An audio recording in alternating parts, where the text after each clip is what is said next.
जय हिंद everyone, welcome to my YouTube channel. मैं आपको class 10th ICSE RS Agarwal का मैथ्स करवा रहा हूँ। उसमें मैंने आपको chapter number 14 equation of a straight line start कर रखा है। ठीक है, 14A एक्सरसाइज मैंने कंप्लीट करा दिया। चैप्टर नंबर 14 है। 14B के मैंने 4 तक क्वेश्चन करा दिए और कंसेप्ट भी करा दिए हैं, और आज फिर क्वेश्चन नंबर 5 कराऊंगा। आप इस वीडियो को देखने से पहले अब मेरी आपसे रिक्वेस्ट है कि आप फर्स्ट वीडियो से देख के जरूर आना। ठीक है, मैंने प्लेलिस्ट बना दी है। ठीक है, अब स्टार्ट करते हैं। पहले मैं इसमें थोड़ा सा कंसेप्ट बताता हूँ, फिर इस क्वेश्चन को स्टार्ट करता हूँ। ठीक है, एक बार क्वेश्चन पढ़ लेते हैं। ठीक है, बहुत ईजी है। ये कहता है prove that the line through A point -2 और 6 एंड बी पॉइंट 4 और 8 is perpendicular to the line through point C 8 और 12 एंड डी 4 और 24। ठीक है, देखो थोड़ा सा मैं आपको पहले बता देता हूँ। ठीक है, यहाँ पर एक्सप्लेन कर देता हूँ फटाफट, मतलब 3-4 मिनट में। ठीक है, देखो आप स्लोप निकालने के दो तरीके होते हैं। जब आपको थीटा दे रखा हो तो टेन थीटा से स्लोप आती है। जब दो पॉइंट दे रखे हो तो y2 माइनस y1 और x2 माइनस x1 से स्लोप आती है। m को स्लोप बोलते हैं और ग्रेडियंट भी बोलते हैं। ठीक है, बात समझ आ गई। अब आगे दो कंडीशंस होती हैं। जब दो लाइन पैरेलल होती हैं तो मान लो इसकी स्लोप m1 है, इसकी स्लोप m2 है। जब दो लाइन पैरेलल होती हैं तो स्लोप इक्वल होती है, m1 is equal to m2। दूसरी कंडीशन है जब दो लाइन परपेंडिकुलर होती हैं, इसकी स्लोप मान लो m1, इसकी स्लोप मान लो m2, तो तब इनकी क्या कंडीशन होती है, दोनों स्लोप का प्रोडक्ट इज इक्वल टू क्या होता है, -1 होता है। दोनों स्लोप का प्रोडक्ट इज इक्वल टू -1। समझ आ गई ये बात। ठीक है, ये कंसेप्ट पता होने जरूरी थे। m मतलब स्लोप होता है। ठीक है, और ये a मान लो L1 लाइन है, ये L2, तो L1 की स्लोप m1 मान ली मैंने, इसकी m2 मान ली। या फिर अगर ए बी लिखा होगा तो उसको स्लोप ऑफ ए बी बोल देंगे, वो कोई बात नहीं है। ठीक है, अगर पैरेलल की कंडीशन है तो दोनों स्लोप इक्वल होती हैं। अगर परपेंडिकुलर की कंडीशन होते हैं तो दोनों स्लोप का प्रोडक्ट इक्वल टू -1। ठीक है, वो आपसे पूछेगा प्रूव करके दिखाओ, तो कोई भी दो स्लोप निकाल लेंगे। अगर उनका प्रोडक्ट -1 आ रहा होगा तो परपेंडिकुलर प्रूव हो जाएगा। ठीक है, अगर पैरेलल कहेगा दोनों स्लोप इक्वल आ रही होंगी तो वो पैरेलल हो जाएगा। और स्लोप निकलती किस किस चीज, कौन कौन से उससे है। ठीक है, कौन कौन सी कंडीशन है, तो ये दो कंडीशन मैंने आपको बता दी। ठीक है, अब क्वेश्चन आपके लिए बिल्कुल हलवा। ठीक है, देखिए इसने कहा prove that the line through, ये एक लाइन, मतलब एक लाइन है ये, और इसमें ये ए और बी पॉइंट दे रखे हैं। ठीक है, और एक लाइन यहाँ पर है, उसमें सी और डी पॉइंट दे रखे हैं। ठीक है, अब ये कहता है ये प्रूव करके दिखाओ कि ये परपेंडिकुलर है। सीधी सी बात है, आप क्या करोगे, एक लाइन ये है, एक लाइन ये है, तो परपेंडिकुलर प्रूव करके दिखाना है। हम क्या करेंगे, दोनों लाइन की स्लोप निकाल लेंगे। जैसे इसमें ए पॉइंट दे रखा है -2 और 6, इसमें बी पॉइंट दे रखा है 4 और 8, और दूसरी लाइन में हमारे पास सी पॉइंट दे रखा है 8 और 12, डी पॉइंट दे रखा है 4 और 24। हम क्या करेंगे, इसकी भी स्लोप निकाल लेते हैं। इसकी स्लोप को m1 मान लेते हैं, इसकी स्लोप को m2। अगर इन दोनों स्लोप का प्रोडक्ट -1 आ रहा होगा तो ये जो दोनों लाइन है परपेंडिकुलर हो जाएंगी। ठीक है, तो इस कंसेप्ट से कर देंगे इसको। देखो कितना इजी है। ठीक है, आई होप आपको समझ आ गया होगा। तो पहले इस लाइन की स्लोप निकाल लेते हैं। ठीक है, स्लोप ऑफ ए बी। ठीक है, अब देखो स्लोप ऑफ ए बी, यानी कि देखो एम से डिनोट करते हैं। पहली लाइन क्या, तो मैंने m1 मान लिया, स्लोप ऑफ ए बी। अब स्लोप ऑफ ए बी देखो, दो पॉइंट, अगर थीटा होता तो ऐसे निकलती स्लोप, अगर दो पॉइंट है तो ऐसे ही, इसीलिए बताना जरूरी था आपको, रट्टा ना लगे। ठीक है, अब इसको मान लो ये x1 है, ये y1 है, ये x2 है, ये y2। देखो कैसे निकलती है, y2 minus y1, x2 minus x1। और y2 8 है, y1 6 है। देखो y2 8 है, y1 6 है, डिवाइड बाय x2, x2 4 है, माइनस x1 -2 है तो +2 हो जाएगा। तो 8 माइनस 6 कितना हो गया, 2, और 4 + 2 कितना हो गया, 6। तो इसको काट देंगे, दो दो एकम दो, दो तीन 6। ठीक है, तो 1/3। समझ आ गया। अब स्लोप ऑफ सी डी निकालते हैं। चलो dear student, slope of C D, देखिए स्लोप ऑफ सी डी निकालते हैं। इसको मान लो x1 y1, इसको मान लो x2 y2। ठीक है, वही कॉन्सेप्ट वही रहेगा, y2 माइनस y1, y2 कितना है 24, y1 कितना है 12, x2 कितना है 4, x1 कितना है 8। ठीक है, समझ आ गया। अब देखो 24 में से 12 गए 12, 4 में से 8 गए, बताओ फटाफट, 4 में से 8 गए -4। अब इसको कट करते हैं, तो ये 4 3 12, तो ये -3 आ गया। अब परपेंडिकुलर प्रूव करने के लिए इन दोनों स्लोप का प्रोडक्ट अगर -1 आ गया तो दो लाइन जो हैं, ये जो दोनों लाइन हैं आपस में परपेंडिकुलर प्रूव हो जाएंगी। ठीक है, तो स्लोप ऑफ ए बी, इसको मैंने m1 माना, इसको m2। अब दोनों स्लोप का प्रोडक्ट करके देखते हैं। m1 आया था 1/3 और m2 आया था -3। तो 3 से 3 कट गया, ये तो -1 बच गया जी। यस, दोनों स्लोप का प्रोडक्ट कितना आ रहा है, दोनों स्लोप को प्रोडक्ट करने पे -1 आ रहा है। तो हम लिख देंगे हेंस टू लाइन्स आर, यहाँ पर लिख देंगे हेंस, ठीक है, टू लाइन्स आर परपेंडिकुलर। ये परपेंडिकुलर का साइन होता है, पूरा प्रॉपर लिख देना, ठीक है। किसी को कोई दिक्कत, देखो बहुत इजी क्वेश्चंस हैं, ठीक है। जो सेम होगा मैं आपको होमवर्क के लिए भी दे दूंगा, ठीक है। अब देखो क्वेश्चन नंबर 6, देखो इजी क्वेश्चन है ये भी। इसने कहा ए पॉइंट दे रखा है 2 और -5, बी पॉइंट -2 और 5, सी पॉइंट k और 3, डी पॉइंट 1 और 1, B the 4 points such that A B and C D are perpendicular to each other, find the value of k। अब इसने दे ही दिया परपेंडिकुलर टू ईच अदर, यहाँ से मैंने idea लगा लिया कि दोनों स्लोप का प्रोडक्ट इज इक्वल टू -1 है, वहां से k की वैल्यू निकाल लेंगे। इसने कहा A B and C D, ये मान लो ए बी है, ये मान लो सी डी है, ये दोनों इसने बोला है परपेंडिकुलर है, ठीक है। तो इसकी स्लोप को आप ए बी की स्लोप को m1 मान लो, इसकी स्लोप को m2 मान लो, यानी कि अब आपको दे ही दिया, क्योंकि उसने कहा ना ये परपेंडिकुलर है, आपको दे दिया इन दोनों स्लोप का प्रोडक्ट किसके इक्वल है, -1 के इक्वल। यहाँ से m1 की स्लोप निकाल लेंगे, यहाँ से m2 की, फिर k की वैल्यू तो भाई अपने आप आ जाएगी, ठीक है। चलो ए पॉइंट भी यहाँ लिख लेते हैं 2 और -5, बी पॉइंट भी लिख लेते हैं -2 और 5, सी पॉइंट k और 3, और डी पॉइंट 1 और 1, ठीक है। इसको m1 मान लिया, इसको m2। जब आप स्लोप ऑफ ए बी निकालने जाओगे, स्लोप ऑफ ए बी, इसको हमने m1 मान रखा है, तो कैसे, y2 minus y1 divide by x2 minus x1। देखो ये x1 है, ये y1 है, ये x2 है, ये y2 है।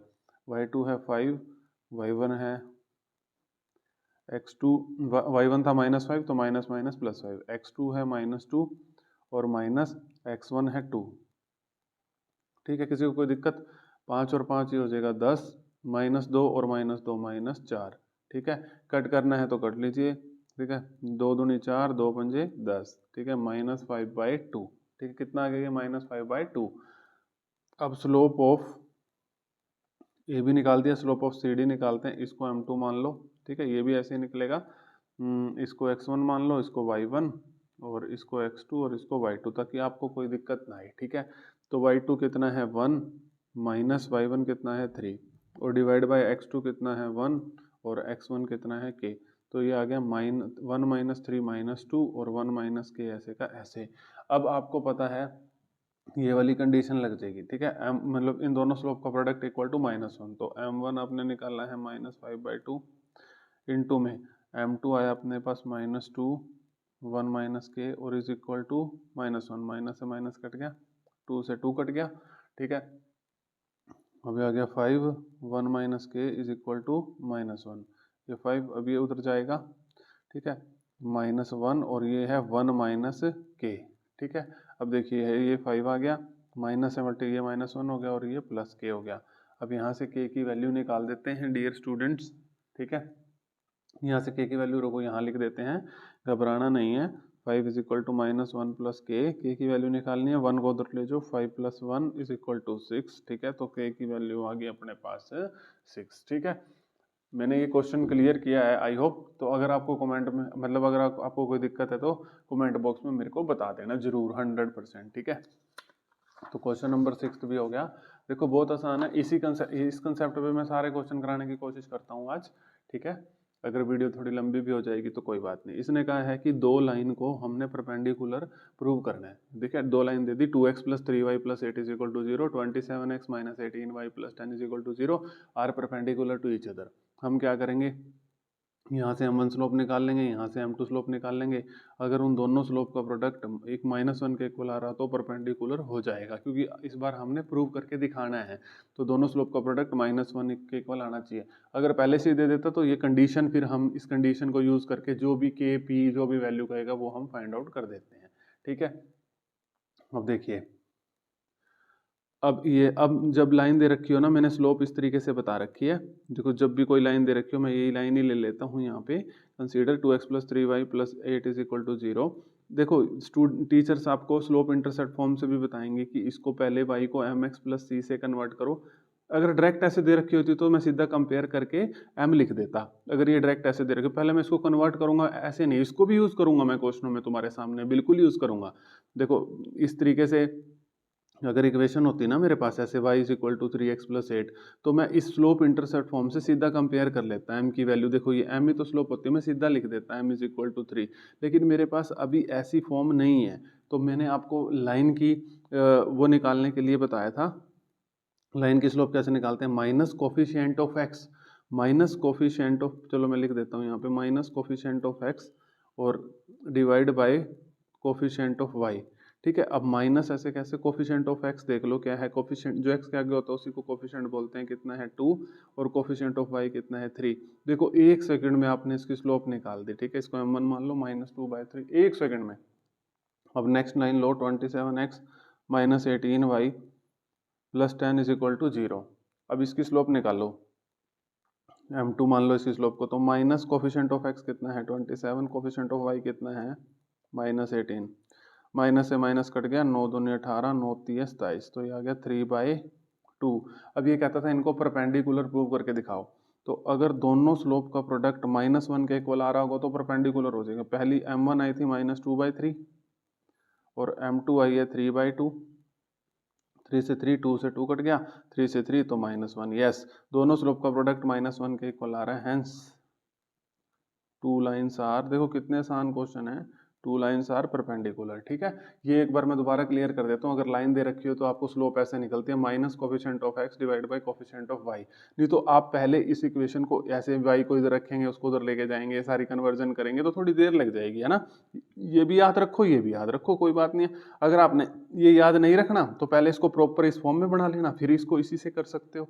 ठीक है, तो अगर मान लो ऐसी फॉर्म डायरेक्ट आई हुई है ना, तो सीधा स्लोप इंटरसेप्ट फॉर्म लगा सकते हो, y is equal to M X plus C, यहाँ से सीधा m निकाल सकते हो। जैसे अगले क्वेश्चन में ही है, रुको मैं क्लियर करता हूँ, अगले क्वेश्चन में ही है। देखो इसने बोल दिया कि टू लाइन, देखो y is equal to 3x plus 7 and 2y plus px is equal to 3 are perpendicular to each other, find the value of p। ये कहता है परपेंडिकुलर टू ईच अदर, यानी कि दोनों स्लोप का प्रोडक्ट इक्वल टू -1 दे रखा है, यहाँ से p की वैल्यू इजिली आ जाएगी, कोई दिक्कत ही नहीं है। ठीक है, अब देखो यहाँ से मैं डायरेक्ट निकाल सकता हूँ जी, y is equal to 3x plus 7। अब मेरे पे स्लोप इंटरसेप्ट फॉर्म होती है y is equal to M X plus सी।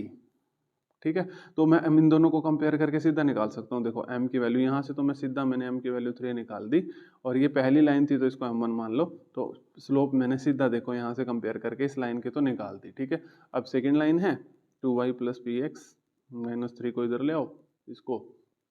अब देखो m2 के निकाल लो, माइनस कोफिशिएंट ऑफ x कितना है p, कोफिशिएंट ऑफ y कितना है 2। देखो 1 सेकंड में हो गया। नहीं तो आपको इसको ना इसमें इस फॉर्म में कन्वर्ट करना पड़ता भाई, तो थोड़ा सा टिपिकल हो जाता। ठीक है, इसको भी मतलब इसको भी आप इसी मेथड से निकाल सकते हो कोफिशिएंट, बस इसको पहले इधर ले आना फिर करना, ऐसे मत करना। ठीक है, ऐसे कोफिशिएंट ऑफ x लिखोगे तो ये गलत हो जाएगा फिर।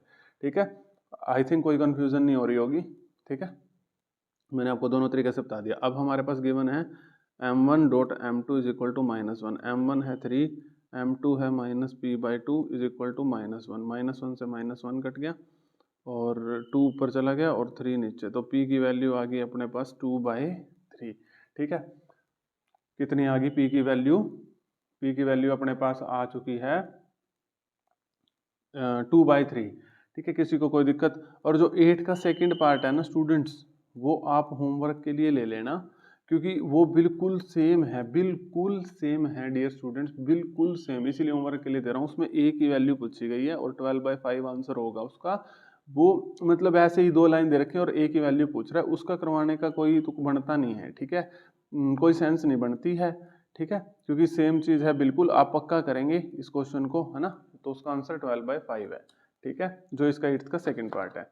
देखिए स्टूडेंट्स, क्वेश्चन नंबर 9 और 10 देखिए, मैं इस कंसेप्ट पे सारे क्वेश्चन करवा के जाऊंगा आज, ऐसे नहीं।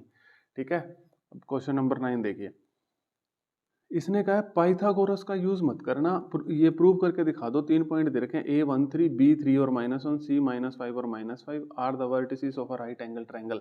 तो राइट एंगल ट्रायंगल 90 डिग्री की बात आ गई, तो हम वही वाला कंसेप्ट लगा लेंगे स्लोप वाला, क्योंकि इसने पाइथागोरस वाला तो मना कर दिया विदाउट यूजिंग, ये तो मना ही कर दिया, तो हम वो वाला लगा लेंगे। हमें पता है दोनों स्लोप का प्रोडक्ट अगर -1 के इक्वल आ गया, किसी भी दो स्लोप का प्रोडक्ट, ठीक है, तो ये राइट एंगल ट्रायंगल की कंडीशन प्रूव कर देगा। ठीक है, तो देखिए आप पहले ट्रायंगल बना लीजिए, ए बी सी, ठीक है। ए दे रखा है 1 और 3, बी दे रखा है 3 और -1, सी दे रखा है -5 और -5। अब हम क्या करते हैं, इसकी स्लोप और इसकी स्लोप निकाल लेते हैं। अगर इन दोनों स्लोप का प्रोडक्ट -1 आएगा तो ये परपेंडिकुलर हो जाएगा, क्योंकि परपेंडिकुलर लाइन की कंडीशन तो होती है वो, ठीक है। ये वाली m1 इंटू m2 वाली m इज इक्वल टू -1 है ना, क्योंकि इसने पाइथागोरस थ्योरम मना कर दी, ठीक है। ये वाली थ्योरम इसने मना कर दी, कह रहा भाई ऐसे नहीं करके दिखाना है, ठीक है, ऐसे मत करके दिखाओ, ठीक है। स्लोप, फिर हमारे पास स्लोप का कंसेप्ट ही बचता है, तो हम स्लोप ऑफ ए बी निकाल लेते हैं पहले, ठीक है। स्लोप ऑफ ए बी, इसको मान लेते हैं m1 और इसको मान लेते हैं m2। Slope of A B निकाल लेते हैं m1, कैसे देखो स्टूडेंट्स, y2 माइनस y1 और divide bye x2 minus x1। अब देखो ये x1 है, ये y1 है, ये इस कंडीशन के लिए ये x2 है, ये y2 है, ठीक है। अब y2 देखो कितना है -1, फिर माइनस y1 कितना है 3, ठीक है। x2 कितना है बताओ 3, फिर माइनस x1 कितना है 1, ठीक है। अब देखो -1 और -3 -4, 3 -1 2, तो काट दो 2 to the 4, तो ये कितना आ गया -2, ठीक है। Slope of A B m1 कितना आ गया -2। अब निकालते हैं स्लोप ऑफ बी सी, ठीक है। इसको हम m2 मान लो, slope of B C. B point है 3 और -1, सी पॉइंट है -5 और -5, ठीक है। ये x1, ये y1, ये x2, ये y2, तो वैसे ही तो निकलेगा students, y2 minus y1, x2 minus x1, तो y2 है -5 और y1 है -1, तो ये +1 हो जाएगा। x2 है -5, x1 है 3, तो ये -3 हो जाएगा। -5 + 1 -4, -5 और -3 -8, ये कट गया 4 1 2 पे, ये आ गया 1/2। देखो ये वाली स्लोप मतलब m1 स्लोप आई है अपने पास, m1 स्लोप कितनी आई थी स्टूडेंट, इधर थी यहाँ पर -2, और m2 स्लोप कितनी आई है 1/2। अब हमने इसको इसमें कंडीशन में पुट करके देख लेते हैं m1 और m2। m1 आई है -2 और m2 आई है 1/2। और सोल्व करके देख लेते हैं, देखो -1 आ गया प्रोडक्ट, दोनों स्लोप का प्रोडक्ट -1 आ रहा है, तो हेंस क्या हो जाएगा, ये जो ट्रायंगल है राइट एंगल ट्रायंगल है, ठीक है। लिख देंगे हेंस, ठीक है, it is a right angle triangle, ठीक है। सबको समझ आ गया होगा बहुत अच्छे से, मैंने पूरी कोशिश करी है कि आपको समझ आए, अगर नहीं आया तो आपके पास कमेंट बॉक्स है, ठीक है। तो अब क्वेश्चन नंबर 10 करते हैं। ये भी कुछ ऐसा ही है, स्लोप के कंसेप्ट से ही करना है ये भी, ठीक है स्टूडेंट्स। देखिए स्टूडेंट क्वेश्चन नंबर 10, ठीक है, ये भी बिल्कुल वैसे ही है, without using distance formula. Distance formula का यूज मत करना, प्रूव करके दिखाओ point A B C D are the vertices of a parallelogram, ठीक है। अगर हम डिस्टेंस फार्मूला हमारे लिए रिस्ट्रिक्ट कर रखा है, इसने यूज नहीं करना, तो हम स्लोप का कंसेप्ट यूज करेंगे। पैरेललोग्राम मैंने ये बना दिया A B C D. Parallelogram की कंडीशंस होती है कि ये वाली लाइन इसके पैरेलल है, ये वाली लाइन इसके पैरेलल है, तो मेरे माइंड में एक चीज आई कि अगर ये वाली लाइन की स्लोप m1 है, m2 है, अगर ये दोनों लाइन पैरेलल हैं, पैरेलल वाला, अगर मैं इस ए बी की स्लोप निकाल लूं और सी डी की निकाल लूं, अगर ये दोनों स्लोप इक्वल आ जाएं तो दोनों लाइन पैरेलल हो जाएंगी, क्योंकि पैरेललोग्राम प्रूव करना है ना। और ये वाली लाइन की स्लोप इस वाली लाइन की स्लोप के इक्वल आ गई तो ये दोनों लाइन भी आपस में पैरेलल हो जाएंगी, तो ये पैरेललोग्राम बन जाएगा। समझ आ गया। तो इसकी स्लोप इसकी स्लोप को मैंने m1 मान लिया, निकालेंगे अभी। इसकी स्लोप को m2 मान लो, इसकी स्लोप को m3 मान लो, इसकी स्लोप को m4 मान लो, ठीक है। तो देखो पहले m1 स्लोप निकालते हैं। चलो स्लोप निकालने का फॉर्मूला क्या होता है, y2 minus y1 x2 minus x1। हम m1 स्लोप निकालने जा रहे हैं ए बी की। तो देखिए y2 माइनस y1, ये x1 है, ये y1 है, ये x2 है, y2 है। y2 कितना है 6, ठीक है। y1 कितना है -2, लेकिन +2 हो जाएगा, फॉर्मूला होता है y2 - y1। x2 कितना है 3, x1 कितना है 1 -1, 6 + 2 8, 3 - 1 2, तो ये आ गया अपने पास 4, ठीक है। 2 4 द 8। अब m2 स्लोप निकाल लेते हैं, ठीक है। सी डी की ए भी निकाल लो या डी सी निकाल लो, कुछ भी निकाल लो, ठीक है। तो m2 स्लोप कैसे निकालना चाहते हो, CD निकालना, CD से निकालना है, DC से निकालना है, जैसे भी आपका मन कर रहा हो वैसे बता दो मेरे को। अगर CD से निकालना है कोई बात नहीं, C 5 और 10 पॉइंट मान लिया, D पॉइंट मैंने 3 और 2 मान लिया। ये x1 है, ये y1 है, ये x2 है, ये y2 है। आपको दिक्कत ना आए बस, ठीक है। तो y2 कितना है 2, y2 - y1, y1 कितना है 10, x2 कितना है 3 और -x1 कितना है 5, ठीक है। 2 - 10 कितना हो गया -8, 3 - 5 कितना हो गया -2, तो ये कट गया, ये 4 पे कट गया, ठीक है। कितना आ गया 4, ठीक है। 2 4 था 8। तो हाँ जी, ये m1 तो m2 के इक्वल आ गया, ठीक है। ये दोनों लाइन तो आपस में पैरेलल होगी, अगर ये भी पैरेलल होगी तो इट इज अ पैरेललोग्राम, ठीक है। अब चलो m3 निकालते हैं। m3 स्लोप को हमने नाम दे रखा है BC। तो B पॉइंट है 3 और 6 और C पॉइंट अपने पास 5 और 10, ठीक है। ये x1, ये y1, ये x2, ये y2, ठीक है। तो m3 हम निकालते हैं इसको y2 - y1, 10 - 6, ठीक है। y1 कितना है 6, x2 कितना है 5 -x1 कितना है 3, 10 - 6 4, 5 - 3 2, तो ये कट जाएगा, तो 2 4 2 पे कट जाएगा, ठीक है। ये 2 2 द 4। अब हम आगे करते हैं, m4 स्लोप निकालते हैं। m4 स्लोप कौन सी है, AD। तो A पॉइंट है अपने पास 1 और -2, इसको मान लो x1, इसको y1, और D पॉइंट है अपने पास 3 और 2, इसको मान लो x2 और इसको मान लो y2, ठीक है। तो इसको मैंने m4 नाम दे रखा है। तो m4 स्लोप निकाल लेते हैं यहाँ से, y2 - y1, 2 माइनस, ये माइनस माइनस प्लस हो जाएगा 2, x2 - x1, 3 - 1, ठीक है। 2 + 2 कितना हो गया 4, और 3 - 1 2, इसको काट देंगे, 2 2 द 4, तो ठीक है। m4 कितना आ गया अपने पास 2, और m3 भी कितना आया था अपने पास 2। तो ये दोनों भी स्लोप आपस में क्या होगी, इक्वल होगी। m3 किसके इक्वल हो गया, m4 के, ठीक है। अगर ये दोनों स्लोप भी इक्वल होगी, ये लाइन इसके पैरेलल, ये लाइन इसके पैरेलल, तो लिख देंगे hence ABCD is a parallelogram. Parallelogram को शॉर्ट में ऐसे लिखते हैं, ठीक है जी। मैंने पूरी कोशिश करी है आपको एक एक क्वेश्चन समझाने की। अगर अभी भी कोई डाउट रह गया हो तो कमेंट बॉक्स में बता देना। अगर आपको मेरे एफर्ट्स अच्छे लगे हो तो लाइक शेयर सब्सक्राइब कर देना। Thank you everyone.